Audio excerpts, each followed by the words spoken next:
أعوذ بالله من الشيطان الرجيم بسم الله الرحمن الرحيم وصلى الله على محمد وعلى آله الطيبين الطاهرين الذين أذهب الله عنهم الرجس وطهرهم تطهيرا اللهم صل على محمد وآل محمد ولعنة الدائمة الباقية على أعدائهم ومنكر فضائلهم وغاصب حقوقهم أجمعين من يوم عداوتهم إلى قيام يوم الدين أما بعد عباد الله أوصيكم ونفسي بتقوى الله فإن التقوى خير الزاد وبها المعاد وتنفع يوم لا ينفع فيه مال ولا بنون إلا من أتى الله بقلب سليم وصلى الله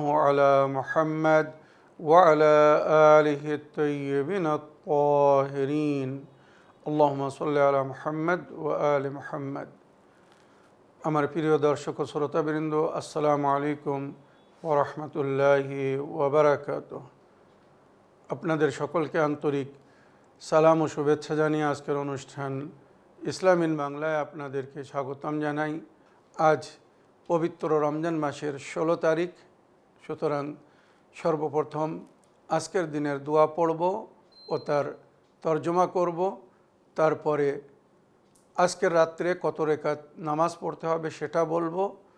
তারপরে আজকে আমি বিনা কোনো ইভেন্টস ব্যান করে আপনাদের পাঠানো পেন্ডিং প্রশ্নের উত্তর দিতে চাই।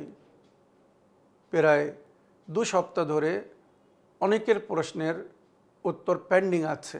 তো আসুন আমি সরাসরি আজকের দিনের দোয়া পড়ি, তার ব্যাখ্যা করি এবং আজকের রাত্রে কত রেকাত নামাজ পড়তে হবে সেটা বলবো। তারপরে ইনশাআল্লাহ আপনাদের প্রশ্নের উত্তর দেব। বিসমিল্লাহির রহমানির রহিম।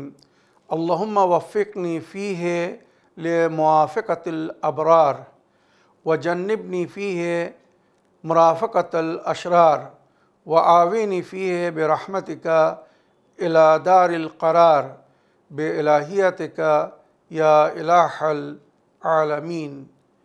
হে আমার প্রতিপালক আল্লাহ রব্বুল আলামিন, আমাকে তৌফিক দান করুন আমি যেন আজ ভালো মানুষের সঙ্গী বা সাথী হতে পারি, ভালো মানুষের সঙ্গে যেন ওঠা বসা করতে পারি।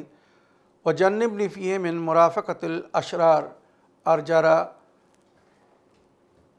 ভালো না, যারা মন্দ, তাদের সঙ্গত থেকে যেন আমি বিরত থাকতে পারি, তাদের থেকে যেন দূরে থাকতে পারি। ওয়া আওয়িনি ফীহি বিরহমাতিকা ইলা দারিল করার, আর আমি যতক্ষণ দারে করার মানে পরকালে আখিরাতে না পৌঁছে যাচ্ছি, আল্লাহ রাব্বুল আলামিন এই দুনিয়ায় আমার হেফাজত করুন, আমার রক্ষা করুন সমস্ত প্রকারের অন্যায় বুরাই থেকে বা অন্যায়কারী বা বুরাইকারীদের থেকে আমাকে দূরে রাখুন।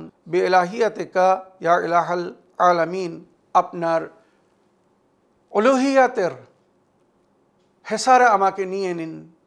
আল্লাহ পুরো বিশ্বের প্রভু, সুতরাং তিনি যদি আমাদের রক্ষা করেন তো আমাদেরকে কোনো শত্রু আঘাত করতে পারবে না, আমাদেরকে পথভ্রষ্ট করতে পারবে না, আমাদেরকে অন্যায়ের পথে নিয়ে যেতে পারবে না। তো আল্লাহ রাব্বুল আলামিন, আপনি পুরো বিশ্বের প্রতিপালক, আপনি সকলের হেফাজতকারী, সকলকে নিরাপত্তা দান করেন। আল্লাহ রাব্বুল আলামিন আমার হেফাজত করুন, আমাকে নিরাপত্তা দান করুন, আমি যেন আজকের দিনে ভালো মানুষের সঙ্গী বা সাথী হতে পারি, আর খারাপ মানুষদের থেকে যেন বিরত থাকতে পারি বা দূরে থাকতে পারি। আশা করি আল্লাহ রাব্বুল আলামিন আমাদের সকলের পক্ষে আজকের এই দোয়াকে কবুল করবেন, যাতে আমরা নেকুকারদের সঙ্গী বা সাথী হতে পারি আর বুরাই করনেওয়ালা বা খারাপ মানুষের সঙ্গত থেকে যেন রক্ষা পাই। আল্লাহ রাব্বুল আলামিন নিজের শক্তির মাধ্যমে আমাদের যেন রক্ষা করেন। আমিন ইয়া রাব্বাল আলামিন। আজ 16 রমজান, দিনগত রাত হবে 17ই রমজানের রাত। আজকের রাত্রে 2 রেকাত নামাজ পড়তে বলা হয়েছে। সকালের নামাজের মতো 2 রেকাত নামাজ হবে নিয়ত হবে আমি 17ই রমজানের রাত্রের 2 রাকাত নামাজ পড়িতেছি কুরবাতান ইলাল্লাহ। সূরা আলহাম পড়ার পরে যে কোনো একটা সূরা পড়তে পারেন। প্রথম রেখাতে সূরা আলহাম একবার আর যে কোনো একটা মুখস্থ সূরা পড়বেন। আর দ্বিতীয় রেখাতে সূরা আলহাম পড়ার পরে 100 বার সূরায়ে তাওহীদ পড়তে বলা হয়েছে। মনে রাখবেন, প্রথম রেখাতে সূরা আলহামদের পরে মনে করুন একবার সূরা কদর পড়ুন, ইন্না আনজালনাহু ফি লাইলাতুল কদর। আর দ্বিতীয় রেখাতে আলহাম পড়ার পরে 100 বার সূরায়ে তাওহীদ পড়তে বলা হয়েছে। আর নামাজের শেষে এক তসবিহ মানে 100 বার লা ইলাহা ইল্লাল্লাহর তসবিহ পড়তে বলা হয়েছে, লা ইলাহা ইল্লাল্লাহ। এই তসবিহ পড়ার পরে যদি কেউ আল্লাহর কাছে দোয়া করে তো আশা করি আল্লাহ রাব্বুল আলামিন তার উপরে নিজের কৃপার দৃষ্টি রাখবেন, রহমত ও নজরে কারামত করবেন, আর আল্লাহ আমাদের সকলের দোয়াকে কবুল করবেন। তো আশা করি আজকের দিনের দোয়া এবং আজকের রাত্রের যে নামাজটা বললাম এটার খেয়াল রাখবেন। এবারে আমি 5টা নামের ব্যাখ্যা করব আল্লাহ রাব্বুল আলামিনের, তারপরে ইনশাআল্লাহ আপনাদের প্রশ্নের উত্তর দেব। গতকাল পর্যন্ত বলেছিলাম আল্লাহর নাম আল আলিউল কাবির, আল হাফিজ, আল মুকিত, আল হাসিব, যিনি সকলের হিসাব রাখেন। আল জলিল, জলিল মানে সর্বসম্মানিত ব্যক্তিকে জলিল বলা হয়। তো আল্লাহ রাব্বুল আলামিনের পবিত্র নামের মধ্যে একটি নাম হচ্ছে জলিল, জিম লাম ইয়ে লাম জলিল। জলিল মানে উচ্চ সম্মানধারী বা সর্বসম্মানিত, আজিমুল কদর। এই নাম যদি কেউ সকাল সন্ধ্যা বিরত করে তো আল্লাহ রাব্বুল আলামিন তাকে সম্মানিত জীবন দান করবেন, আর সে যেখানে যাবে সবাই তাকে সম্মানের নজরে দেখবে। আল করিম, করিম মানে করম নওয়াজ, সাহেবে করম, যিনি সকলের উপরে করম করেন, দয়া করেন, মায়া করেন। তো আল্লাহ রাব্বুল আলামিনের এই নাম যদি কেউ স্মরণ করে তো আল্লাহ রাব্বুল আলামিন তাকে কৃপার নজরে দেখবেন, আর ইনশাআল্লাহ তার উপরে নজরে করম করবেন। আর রকিব, নিগহবান আর মাহফিজ। রকিব গোপন থেকে যিনি আমাদের সকলের উপরে নজর রেখে আছেন। সিকিউরিটি গার্ড বা যারা পাহারাদার তাদেরকে রকিব বলা হয়। তো মনে রাখবেন আল্লাহ যে আমাদের রাকাবাত করছেন, মানে রকিব হয়ে আমাদেরকে দেখছেন। তুমি যেখানে আছো আল্লাহ তোমার সঙ্গে আছে। আন্তাফি আইনুল্লাহ ফানদুর মাযা তারা, তুমি তোমার প্রতিপালকের নজরে আছো, এবার ভেবে দেখো তোমাকে কি করতে হবে, কি করা উচিত। তো আল্লাহ রাব্বুল আলামিন রকিব, রকিবুন আতীদ, মানে যেটা কোরআনের মধ্যে উল্লেখ হয়েছে সব সময় আমাদের উপরে নজর রেখে আছেন, আর তার নজরকে ফাঁকি দেওয়ার শক্তি কারও নেই। আর মনে রাখবেন কিয়ামতের দিনের সম্পর্কে বলা হয়েছে ইত্তাকু মাসিয়াল্লাহি ফিল খালওয়াত ফাইন্নাল হাকিমা হুয়া শাহিদ। গোপনে গুনাহ করা থেকে বিরত থাকো, কেননা যে বিচার করবে, যে বিচারক, সে কিন্তু তোমাকে দেখছে। তো আল্লাহ রাব্বুল আলামিন রকিব, উনি সমস্ত জায়গা থেকে আমাদের মুরাকাবা করছেন। কারোর পিছনে কাউকে যদি লাগিয়ে দেওয়া হয় যে ওর ওপরে নজর রাখো, খেয়াল রাখো, তাকে রকিব বলা হয়। তো আল্লাহ রাব্বুল আলামিন আমাদেরকে সমস্ত জায়গায় দেখছেন, সমস্ত পরিস্থিতির মধ্যে আমাদেরকে দেখছেন। সুতরাং আমাদেরকে সতর্কতা অবলম্বন করা উচিত। আল মুজিব, যিনি আমাদের দোয়াকে কবুল করেন, আমাদের ডাকে সাড়া দেন, তাই আল্লাহ রাব্বুল আলামিনকে মুজিব বলা হয়। উদউনি আস্তাজিব লাকুম, আমাকে ডাকো আমি উত্তর দেবো, আমার কাছে দোয়া করো আমি কবুল করব। তো আল্লাহ রাব্বুল আলামিন যখন আমাদেরকে দোয়ার দিকে আমন্ত্রণ জানাচ্ছেন, তাহলে আমরা কেন তার কাছে দোয়া করব না, কেন তাকে ডাকবো না? লিল্লাহিল আসমাউল হুসনা, আল্লাহ রাব্বুল আলামিনের কিছু পবিত্র নাম আছে, ফাদউহু বিহা, আল্লাহকে সেই নামের সঙ্গে স্মরণ করো। তো এই আল্লাহর নাম যেগুলো আমি আপনাদেরকে বলছি, এই সমস্ত সুন্দর নামের মাধ্যমে যদি আল্লাহকে আমরা স্মরণ করি, তো ওই প্রতি নামের মধ্যে যে আল্লাহর রহস্য বা আল্লাহর কৃপা বা বরকত লুকিয়ে আছে, আশা করি তার থেকে আমরা লাভবান হব। তো আল্লাহ রাব্বুল আলামিনের নাম হচ্ছে মুজিব, উনি উত্তর দেন, আমাদের দোয়াকে কবুল করেন, আমাদের দোয়ায় সাড়া দেন। আল ওয়াসে, উসাত রাখনেওয়ালা, ওয়াসে ওয়াসউল নেমা, ওয়াসুর রাহমা, আল্লাহ নিজের নেমাতকে বা রাহমাতকে আমাদের উপরে উসাদ দান করেছেন, সকলকে নিজের নেমাত ও রাহমাত দিয়েছেন। এই দুনিয়ায় আল্লাহ সমস্ত বান্দাকে আল্লাহ নিজের নেমাত ও রহমতের নজর করে রেখে আছেন। মনে রাখবেন আল্লাহকে যে মানে তার উপরও আল্লাহর কৃপার নজর আছে, যে মানে না তার উপরেও কিন্তু আল্লাহর কৃপার নজর আছে। তাহলে তার অন্তর, তার মন কত বড়, এবারে ভেবে দেখতে হবে। তাই এখানে বলা হচ্ছে ওয়াসে, মানে তার অন্তর অনেক উসাত রাখে, অনেক বড়। আল হাকিম, মানে সমস্ত বিষয়ে যিনি হিকমত রাখেন। হিকমত, আল্লাহর কোনো কাজ হিকমতের থেকে খালি না। আমরা হয়তো সেটা জানি না যে কেন এই শীতকাল, কেন এই গরমকাল, কেন এই ঝড় বাতাস হয়, কেন এই বৃষ্টিপাত হয়। আমরা সবসময় নিজের শান্তির দিকে দেখি, কিন্তু আল্লাহ রাব্বুল আলামিন তার কৃপার নজর সমস্ত সৃষ্টির ওপরে, কোথায় কার কি প্রয়োজন আল্লাহ সব পূরণ করছেন। সেই জন্যে আল্লাহ শুধু একজনকে দেখেন না, তার সমস্ত সৃষ্টি তার খেয়াল রাখতে হয়। তাই আল্লাহ নিজের কাজ হিকমতের মাধ্যমে করেন। যে কাজ করলে তার সৃষ্টি শান্তি পাবে আল্লাহ সেগুলো করেন। মনে রাখবেন, কিছু কাজ আমাদেরকে শান্তি দান করে, আবার কিছু কাজ আমাদেরকে শিক্ষাও দান করে। আমরা যখন ভুল করি তো আল্লাহ রাব্বুল আলামিন আমাদেরকে শিক্ষা দেওয়ার জন্যে অনেক অনেক সময় পরীক্ষার মধ্যে ফেলে দেন। বাকি নামগুলোর ইনশাআল্লাহ আগামী দিনে আমি ব্যাখ্যা করব। আসুন এবারে আমি আপনাদের পাঠানো প্রশ্ন পড়ে বা শুনে তার উত্তর দিতে চাই। দেখি কোথা থেকে কে কী প্রশ্ন করছেন। আগে একটি লিখিত চিঠি পড়ব, তারপরে ইনশাআল্লাহ আপনাদের অডিও প্লে করব। আসসালামু আলাইকুম মৌলানা সাহেব, আমি পূর্ব বর্ধমান জেলা থেকে বলছি। আশা করি আপনি ভালো আছেন, সুস্থ আছেন। আমার একটি প্রশ্ন, আমার মায়ের জিহ্বাহ অথবা জিহ্বাহ জ্বালা করে।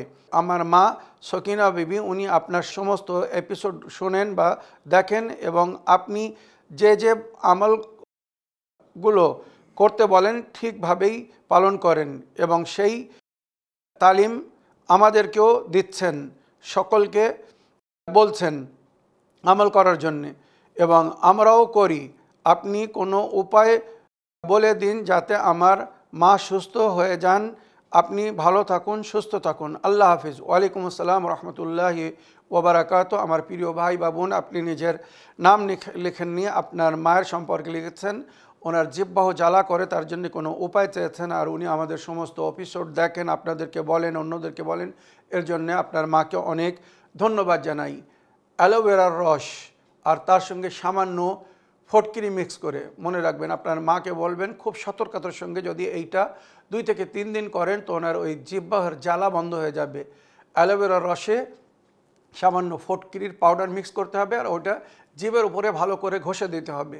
ভালো করে কিছু সময় ঘষতে হবে, পরে ওটাকে কুলি করে ধুয়ে ফেলতে হবে। কেননা ফটকিরি বেশি যদি পেটের মধ্যে চলে যায়, গলার মধ্যে চলে যায়, তো ওটা কিন্তু ব্লাড প্রেশারকে বৃদ্ধি করে দেবে। তাই ওটাকে খাবেন না, ভালো করে জিভে ঘষে দেওয়ার পরে ধুয়ে ফেলবেন।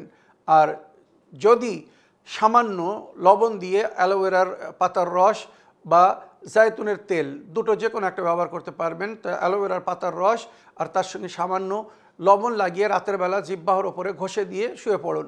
সকালবেলা দেখবেন ওই যে অনেক সময় অ্যান্টিবায়োটিক মানে ভাইরাস যখন এফেক্ট করে, তো এই অ্যান্টিবায়োটিক, ন্যাচারাল অ্যান্টিবায়োটিক ব্যবহার করলে ওই কষ্ট থেকে মুক্তি পাওয়া যায়। তো আশা করি আপনার মা যদি এটা করেন তো উনি লাভবান হবেন। আসুন এবারে আগের প্রশ্ন পড়ি। সালামু আলাইকুম জনাব, আমি হুগলি জেলা থেকে বলছি। জে এস খান, আল্লাহ আপনাদের ভালো রাখুন রসুল ও আল রসুল আহলে বায়তের সাদকায়। আমি জানতে চাই, মা খাদিজা ইন্তেকালের পরে রসুল খোদা সাল্লাল্লাহু আলাইহি ওয়াসাল্লাম কতদিন পরে দ্বিতীয় বিবাহ করেন এবং কাকে? আর তখন মা ফাতেমা সালামুল্লাহ আলাইহার বিবাহ হয়েছিল। আর মা ফাতেমা জাহরা সালামুল্লাহ আলাইহার শাহাদাতের পরে হযরত আলী আলাইহিস সালাম কতদিন পরে দ্বিতীয় বিবাহ করেন এবং কাকে? তখন হাসান হুসাইন আলাইহিসসালামের বয়স কত ছিল? আমার প্রিয় ভাই জে এস খান সাহেব, আপনার চিঠি লেখার জন্যে আপনাকে ধন্যবাদ জানাই। ওয়ালাইকুম আসসালাম রহমতুল্লাহি ওয়া বারাকাতুহু। নবী করিম সাল্লাল্লাহু আলাইহি ওয়াসাল্লাম জানাবে খাদিজাতুল কুবরা যতদিন বেঁচে ছিলেন উনি কোনো দ্বিতীয় বিবাহ করেননি। তবে ওনার পরলোক গমনের পরে ইতিহাসে লেখা হয়েছে উনি 3 বছর, রবায়তে যেটা পাওয়া যায়, 3 বছরের মাথায় উনি জানাবে সৌদা বিনতে জামাকে বিবাহ করেছিলেন। মনে রাখবেন, সৌদা বিনতে জামাকে বিবাহ করেছিলেন, মক্কাতে বিবাহ করেছিলেন। 1 বছর তো উনি শোকতাপ করেছিলেন, 1 বছর কোনো বিবাহ করেননি। তবে হিজরতের আগে জানাবে খাদিজাতুল কুবরার ওফাতের 3 বছর পরে নবী করিম সাল্লাল্লাহু আলাইহি ওয়াসাল্লাম মক্কা থেকে মদিনায় হিজরত করেছিলেন। তো 3য় বছরে নাকি উনি সৌদা বিনতে জামাকে বিবাহ করেছিলেন, মনে রাখবেন। আর তখন মা ফাতেমা জাহরা সালামুল্লাহ আলাইহার বিবাহ হয়েছিল কিনা? না, মা ফাতেমার বিবাহ হয়নি। মা ফাতেমা জাহরা সালামুল্লাহ আলাইহার বিবাহ হয়েছিল মদিনায় এসে, মনে রাখবেন, মদিনায় এসে রওয়ায়াত হিসাবে দ্বিতীয় হিজরিতে জনাবে জাহরা সালামুল্লাহ আলাইহার বিবাহ হয়, আর তৃতীয় হিজরিতে জনাবে ইমামে হাসান আলাইহিস সালাম জন্মগ্রহণ করেছিলেন। মা ফাতেমা জাহরা সালামুল্লাহ আলাইহার শাহাদাতের কত পরে মাওলা আলী আলাইহিস সালাম দ্বিতীয় বিবাহ করেছিলেন এবং কাকে?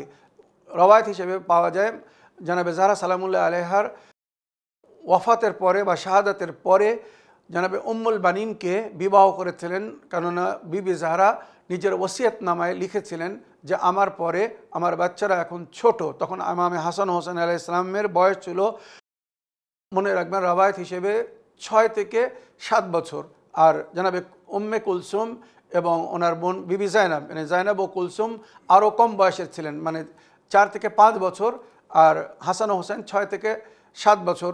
এনাদের এইভাবে বয়স লেখা হয়েছে। তো বাচ্চারা ছোট ছিলেন বলে বিবি জাহরা সালামুল্লাহ নিজে ওসিয়ত করেছিলেন যে আলী, আমার পরে যত শীঘ্র সম্ভব আপনি আমার বাচ্চাদের জন্যে একটি মায়ের ব্যবস্থা করবেন। তো আপনি আপনার জন্যে প্লাস আমার ছোট বাচ্চাদের জন্যে যত শীঘ্র সম্ভব বিবাহ করবেন। তো রওয়ায়াত হিসেবে মাওলা আলী আলাইহিস সালাম 6 মাস পরে জানাবে উম্মুল বানিনকে বিবাহ করেছিলেন। তখন ইমামে হাসান ও হোসেন আলাইহিস সালামের বয়স ছিল 6 থেকে 7 বছর, আর জাইনাব ও কুলসুমের বয়স ছিল 4 এবং 5 বছর, মনে রাখবেন। আশা করি আপনার প্রশ্নের আপনি উত্তর পেয়েছেন। আগের প্রশ্ন পড়ি। এই প্রশ্নের উত্তর ইসলামিন বাংলার জন্যে। আসসালামু আলাইকুম হুজুর, আমি বাংলাদেশ থেকে কবির হোসেন বলছি। হুজুর, আমার একটি প্রশ্ন ছিল মা বাপের পায়ে ধরে সালাম করা প্রসঙ্গে। বর্তমান সময়ে মা বাবা, গুরুজন, শিক্ষক শিক্ষিকাকে সম্মান দেওয়ার ক্ষেত্রে পা ধরে সালাম করা ঠিক না বলছে, মুখেই সালাম বললে হবে। আমরা ছোটবেলা থেকে দেখে এসেছি মা বাপের এবং গুরুজনকে পা ধরে সালাম করা অনেক সম্মানিত ও উত্তম কাজ মনে করেছি, এখনও করি। তাই এখন অনুরোধ রইল, সঠিক শরিয়াতের নিয়ম কি? আপনাদের এবং আপনার সকল দর্শকদের সুস্থতা কামনা করছি। আল্লাহুম্মা সাল্লি আলা মুহাম্মদ ওয়া আলি মুহাম্মদ। আমার ও আমার পরিবারের জন্য একটু দোয়ার অনুরোধ রইল। ওয়ালাইকুম আসসালাম রহমতুল্লাহি ওয়া বারাকাতুহু। আমার প্রিয় ভাই কবির হোসেন সাহেব, আপনার চিঠি লেখার জন্য আপনাকে অনেক ধন্যবাদ জানাই। আল্লাহ রাব্বুল আলামিন আপনাকে এবং আপনার পরিবারকে পরিপূর্ণ সুস্থতা দান করুন। যেমন আপনি আমাদেরকে দোয়ায় স্মরণে রেখেছেন, আল্লাহর কাছে সর্বদাই আমিও আপনাদের জন্য বা আমার সমস্ত দর্শকবিন্দুদের জন্য সবসময় দোয়া করছি। পবিত্র রমজান মাস, দোয়ার মাস। আশা করি ইফতারের সময় দোয়া কবুল হওয়ার সময়, সেই সময় যখন আপনারা আপনদের জন্য দোয়া করবেন, আমাদেরকেও স্মরণে রাখবেন। আমার প্রিয় ভাই, আপনার প্রশ্ন ছিল, প্রাচীন কাল থেকে এটা হয়ে আসছে বা আমরাও যেটা দেখে আসছি, গুরুজনদের, বিশেষ করে মাতা পিতা বা শিক্ষকের পায়ে ছুঁয়ে সালাম করা বা তাদেরকে সম্মান দেওয়া, এটা কিন্তু দুনিয়ার রীতিনীতি। কোনো শরিয়াতে কোনো গুরুজনকে পায়ে ধরে সালাম করার হুকুম দেওয়া হয়নি। এটা না নবীর সুন্নত, না শরিয়াতের কোনো আদেশ, মনে রাখবেন। তবে শরিয়াতে যেটা বলা হয়েছে আমি সেটা বলতে চাই, যাতে মানুষ ভুল না বোঝে। গুরুজনদের, আল্লাহর ওলিদের হাত এবং পা চুম্বন করা যাবে। ভালো করে বুঝবেন, সেজদা করা অন্য জিনিস আর চুম্বন করা কিন্তু অন্য জিনিস। নবী করিম সাল্লাল্লাহু আলাইহি সাল্লামকে একজন সাহাবী বলছে, নবী আল্লাহ, আমি পবিত্র কাবা ঘরকে চুম্বন করতে চাই, কিন্তু সবসময় সেখানে পৌঁছাতে পারি না, ওই সওয়াব থেকে আমি বঞ্চিত, আমি কি করলে কাবা ঘরের চুম্বন করা সওয়াব পাবো? নবী করিম সাল্লাল্লাহু আলাইহি সাল্লাম বললেন, তুমি তোমার মায়ের কদমবসি করো, তোমার মায়ের পায়ের চুম্বন করো। নিজের মায়ের পায়ের চুম্বন যদি করো তো আল্লাহ তোমার উপরে খুশি হয়ে কাবা ঘর চুম্বন করা সওয়াব তোমাকে দান করবেন। মনে রাখবেন, নেক নারী যদি মা নেক নারী হয় তো ওই মায়ের কদমবসি করা, কদমকে চুম্বন করা মানে কাবা ঘরের চুম্বন করা সওয়াব। তো মাতা পিতার পায়ের চুম্বন করা যাবে। ওইরূপ শিক্ষকদের বা গুরুজনদের বা আল্লাহর ওলিদের, যারা সত্যি ওলি, আল্লাহর ওলিদের কদম বসিও করতে বলা হয়েছে। মনে রাখবেন, অনেকে আসতো, নবীর কদম চুম্বন করত, ইমামদের কদমের চুম্বন করত, কিন্তু সেজদা করত না। আল্লাহ ছাড়া অন্য কারোর আগে সেজদা করা জায়েজ না। আপনাদের সকলের জন্য বলছি, আপনারা গুরুজনদের সম্মান করুন, মাতা পিতার সম্মান করুন, কিন্তু মাতা পিতার সম্মান বা গুরুজনদের সম্মান যদি শিরকের দরজা নিয়ে দেয়, শিরকের কাছে পৌঁছে দেয়, সেখান থেকে বিরত থাকুন। শিরক করবেন না। সম্মান নিজের জায়গায়, কিন্তু শরিয়াত নিজের জায়গায়। মাতা পিতার হাত চুম্বন করুন, কদমবসি করুন। যদি গুরুজন হন, সত্যি মুকদ্দাস নফসের মালিক হন, যাকে আমরা নফসে জাকিয়া বলি, আল্লাহর ওলি হয়, কোনো ভালো বড় বিখ্যাত পীর সাহেব আছে, সত্যি কামলেওয়ালা, সত্যি আল্লাহ নেক বান্দা, কোনো আল্লাহর হুকুমকে তিনি অমান্য করেন না, আহলে বাইতের পথের পথিক, উনি সমস্ত জিনিস নিজে বুঝে নিজের ভক্তদেরকে শিক্ষা দিচ্ছেন, কাউকে আল্লাহর পথ থেকে দূরে যেতে দিচ্ছেন না, সবাইকে আল্লাহর দিকে আমন্ত্রণ জানাচ্ছেন। তো এই সমস্ত নেক আল্লাহর ওলি বান্দাদের কদমবসি করা যাবে, মানে আপনি তার পাকে চুম্বন করতে পারেন। মনে রাখবেন, তার হাতকে চুম্বন করতে পারবেন, কিন্তু পায়ের সামনে সেজদা করতে পারবেন না। বা তারা যদি বসে থাকে বা দাঁড়িয়ে থাকে, তো তাদের সামনে সেজদায় গিয়ে যেমন আমরা আল্লাহর সেজদা করি, এমনভাবে সেজদা করতে পারবেন না। এটার অনুমতি দেওয়া হয়নি। হ্যাঁ, সেজদায় তাজিমি, কারো সম্মানের জন্য সেজদা করা, এটা কিন্তু শুধুমাত্র আল্লাহর বিশিষ্ট বান্দাদের জন্যে, যারা আমাদের জন্যে হাদি হয়ে এসেছিলেন। যখন আমরা পবিত্র আস্তানায় যাই, যেমন ইমামদের কবরে, নবীদের কবরের উপরে, তো সেখানে আমরা সেজদায় শুকর করি, আর ওটাই সেজদায় তাজিমি, যে আল্লাহ আমাকে তৌফিক দান করেছেন, আমাকে এই দরবার পর্যন্ত পৌঁছে দিয়েছেন, আমি আপনার ওলির দরবারে, আপনার নবীর দরবারে, আপনার নেক বান্দাদের দরবারে আমি পৌঁছে গেছি, সুতরাং শুকর আদায় করছি। আর ওটাই ওনাদের সম্মানের জন্য সেজদায় তাজিমিও বলা হয়েছে। মনে রাখবেন, আল্লাহ ব্যতীত কারোর জন্য সেজদা জায়েজ না। আমার প্রিয় ভাই, আশা করি আপনার প্রশ্ন আপনি উত্তর পেয়েছেন। এবারে আমি আপনাদের পাঠানো প্রশ্ন প্লে করব, এটা শুনে তার উত্তর দেওয়ার চেষ্টা করব। আসুন দেখি কোথা থেকে কে কি প্রশ্ন করছেন। আসসালামু আলাইকুম, আমি শরীফ শেখ বলছি কলকাতা নিউ টাউন থেকে। আশা করি ভালো আছেন। প্রশ্নটা হচ্ছে ফেতরার পয়সা কাছে মানে এতিম গরিব ছাড়া অন্য আর কোনো কাজে লাগানো যাবে কি না? কারণ ফকির, এতিম তো নয়, ফকির, এখন ফকির একটা ব্যবসা হয়ে দাঁড়িয়েছে। দক্ষিণ ও উত্তর 24 পরগনা থেকে আমাদের নিউ টাউনে সবাই আসে, ভ্যান নিয়ে আসে, ভ্যানওয়ালা 400 টাকা নেয়, খাওয়া দাওয়া দিয়ে 400 টাকা দিতে হয়, তা মাসে 12,000 টাকা। আর বাকি যেটা থাকে সেটা হচ্ছে সেই প্রতিবন্ধী, অন্ধ হোক, তেনার থাকে। তো ভিক করার ব্যবসার নিয়ম কি? আমি আমার জীবনে একজন মহিলা ভিখারি ছিল, তাকে দেখেছিলাম। তিনার খাওয়ার পয়সা হয়ে গেলে বা খাবারের চাল ডাল হয়ে গেলে আর তিনি থাকতেন না, বলে আজকের হয়ে গেছে, কালকের জন্য আবার।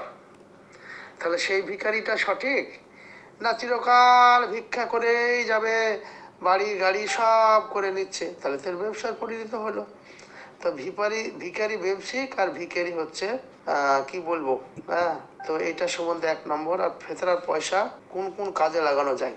শিক্ষায় চেতনা আনে, এই কথাটা সমস্ত রাজনৈতিক নেতারা বলে, ধর্মীয় পণ্ডিতরা বলে, বিচারপতিরা বলে, শিক্ষক মানুষ যারা তারা বলে, আলেম সম্প্রদায় বলে যে শিক্ষায় চেতনা আনে। তাহলে কোন শিক্ষায় চেতনা আনে, এই জায়গাটা কিন্তু ক্লিয়ার না।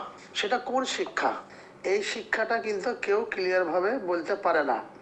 কিন্তু আলেম সম্প্রদায়ের কাছে মানুষ আশা করে যে ইনারা কিছু আমাদের দিতে পারবে, অর্থাৎ মানবতা স্বয়ং সম্পূর্ণ, অর্থাৎ বিভাজন, মনোকষাকষি কোনো শিক্ষা এদের মধ্যে থেকে আমরা পাবো না।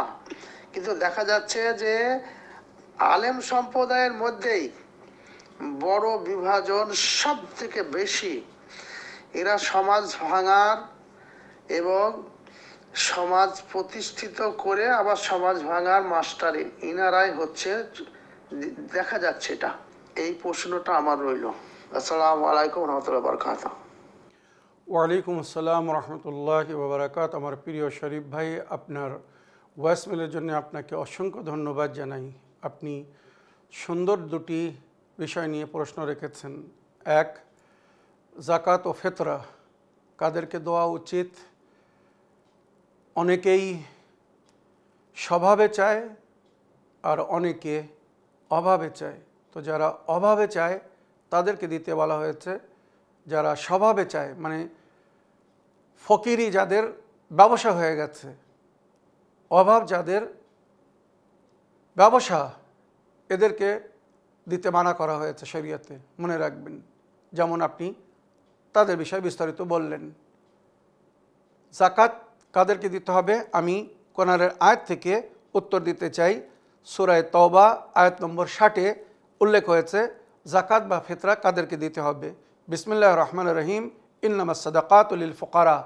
সাদাকা মানে যাকাত এবং দান খয়রাত, ফিতরা এগুলো দিতে বলা হয়েছে ফকিরদের। ফকির কারা?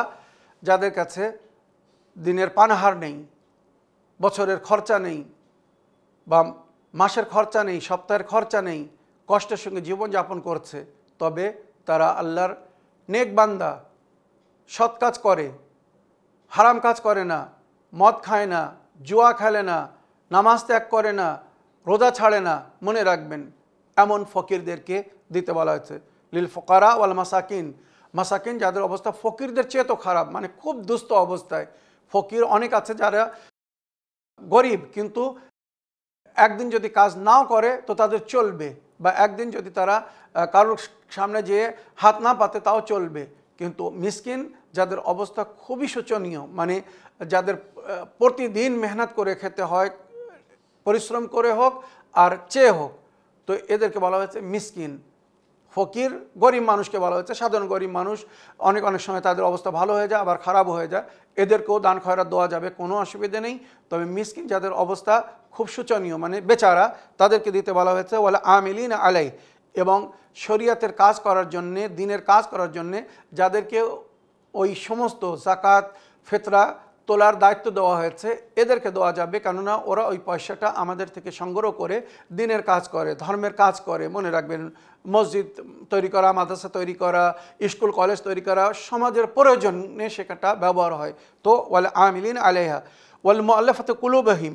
আর মানুষের মনকে নরম করার জন্য, মনে করুন অন্য জাত বা অন্য ধর্মের মানুষ, তাকে যদি যাকাত বা দান খয়রাত দেওয়া হয়, ফিতরা দেওয়া হয়, তো তার মন নরম হয়ে যাবে, আর সঠিক জিনিসটা আপন করে ফলো করবে। তো এদের মনকে নরম করার জন্য, মনে রাখবেন, ফির রেকাবে, গোলাম মানে এগুলো প্রাচীন যুগে আজাদ করার জন্য, যে সময় দাস দাসীদের যুগ ছিল, তো দাস দাসীদেরকে আজাদ করার জন্যে যাকাত দেওয়া যাবে। ওয়াল গারিমিন আফিস ওয়াল গারিমিন, যারা ঋণী ব্যক্তি, ঋণ শোধ করার জন্য, কোনো মমিন ঋণ শোধ করতে পারছে না, অসহায় কষ্টের মধ্যে জীবনযাপন করছে, আপনি যাকাত বা ফিতরার পয়সা দিয়ে তার ঋণ শোধ করে দিতে পারেন। ওয়াফি সাবিলিল্লাহ মানে আল্লাহর পথে, নেকের কাজে, দিনের কাজে খরচ করতে বলা হয়েছে ফিতরাকে। মনে করুন আপনি কোনো ইসলামিক সেন্টার, কোনো ইসলামিক শিক্ষা কেন্দ্র তৈরি করছেন বা তৈরি করেছেন, সেখান থেকে মানুষ লাভবান হচ্ছে, তো ওই সমস্ত জায়গায় যাকাত বা ফিতরার পয়সা দেওয়া যাবে। ওয়াবনুস সাবিল, যারা রাস্তায় দরিদ্র হয়ে গেছে, একজন মানুষ নিজের দেশে বাড়িতে ঘরে কিন্তু সুস্থ অবস্থা, মনে করুন বাংলাদেশ থেকে একজন আমাদের দেশে এসেছে চিকিৎসার জন্যে, তার কাছে যা পয়সা নিয়েছিল এসেছিল ফুরিয়ে গিয়েছে, এখন সে অসহায় হয়ে গেছে, তো ওই ব্যক্তিকে যাকাত ফিতরা দিয়ে আপনি মদত করতে পারেন। যে পরদেশে মানে মুসাফিরের অবস্থায় গরিব হয়ে গেছে, নিজের দেশে হয়তো তার অবস্থা ভালো, কিন্তু পরদেশে সে অসহায় হয়ে গেছে, তো তাকে মদত করা যাবে। আবনাস সাবিল ফরিজাতুম মিন আল্লাহ, মনে রাখবেন এগুলো আল্লাহর তরফ থেকে তোমাদের উপরে ফরজ করা হয়েছে। আল্লাহ আলিমুন হাকিম, আল্লাহ সমস্ত জিনিসের সম্পর্কে অবগত এবং হিকমত রাখে। তো এই যে 8টি বা 9টি জায়গা বললাম, এই সমস্ত জায়গায় যাকাত বা ফিতরার পয়সা দেওয়া যাবে। শরীয়তের সংবিধান আমি কোরআনের আয়াত থেকে বললাম, আশা করি শরীফ ভাই আপনি বুঝতে পেরেছেন। এবারে আপনার দ্বিতীয় প্রশ্ন বা দ্বিতীয় সমস্যা, মৌলবী মাওলানাদেরকে নিয়ে যেটা আপনি রেখেছেন, এ বিষয়ে বিস্তারিত আলোচনা করার প্রয়োজন আছে, সুতরাং আপনি রোজার পরে পুনরায় এ বিষয়ে প্রশ্ন রাখবেন, আমি ওখানে এ বিষয়ে বিস্তারিত আলোচনা করব যে কোন আলিমদের সঙ্গে সম্পর্ক রাখতে বলা হয়েছে আর কাদের থেকে বিরত থাকতে বলা হয়েছে, দূরে থাকতে বলা হয়েছে, তো কোন আলিমের কাছে যেতে বলা হয়েছে আর কোন আলিমের থেকে দূরে থাকতে বলা হয়েছে, এ বিষয়ে যদি জানতে চান তো রমজানের পরে আপনারা নিজের প্রশ্ন রাখুন, আমি ইনশাল্লাহ বিস্তারিত আলোচনা করব কোরআন ও হাদিসের আলোতে। এই বলে আমার আজকের বক্তব্য এখানে শেষ করলাম। ওয়া আখিরু দাওয়ানা আলহামদুলিল্লাহি রাব্বিল আলামিন। ওয়াসসালামু আলাইকুম ওয়া রাহমাতুল্লাহি ওয়া বারাকাতুহু।